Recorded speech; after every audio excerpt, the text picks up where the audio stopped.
Свой интинский забивака стал главным героем этого летнего турнира. Сделали его, правда, из бумаги. Рисковали. А мало ли дождь. Но лето задержалось в Приполярье. Перед разминочной серией пенальти именно у забиваки просили немного удачи. Владимир Швецов оказался самым результативным игроком на поле. Оно и понятно. Опыт есть, характера хватает. Я просто посмотрел один раз матч футбольный, и мне понравилось то, что как пинает. И я решил тоже попробовать попинать.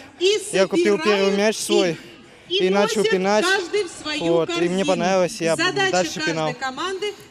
И все. Поэтому я уже 5 лет играю в футбол, мне нормально.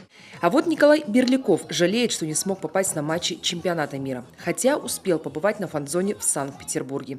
Эмоции непередаваемые, говорит интинец. Болел, конечно, за наших. Игра против испанцев, по словам тренера, стала самой зрелищной. Ребята наладили свою оборону в первую очередь.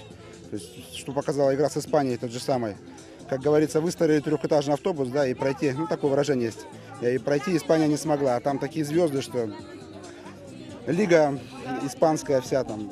В общем, одни звезды, что, мы с ними справились, это очень здорово. За счет защиты и за счет нашего вратаря, который в пенальти не подвел. В общем, было интересно. Я думаю, вся страна гордится ими. Сегодня футбол в Инте – это настоящее движение. Играют дети, взрослые, проводят свои турниры. Появляются в официальном календаре и спонтанные мероприятия, например, как этот флешмоб.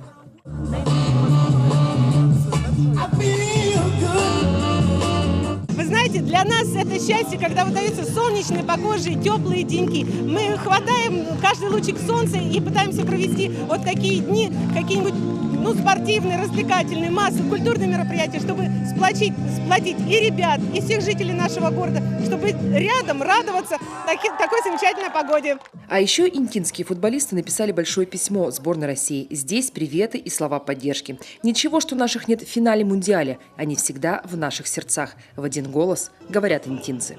Виктория Палкина, Вячеслав Беспалов, телеканал Юрган, Инта.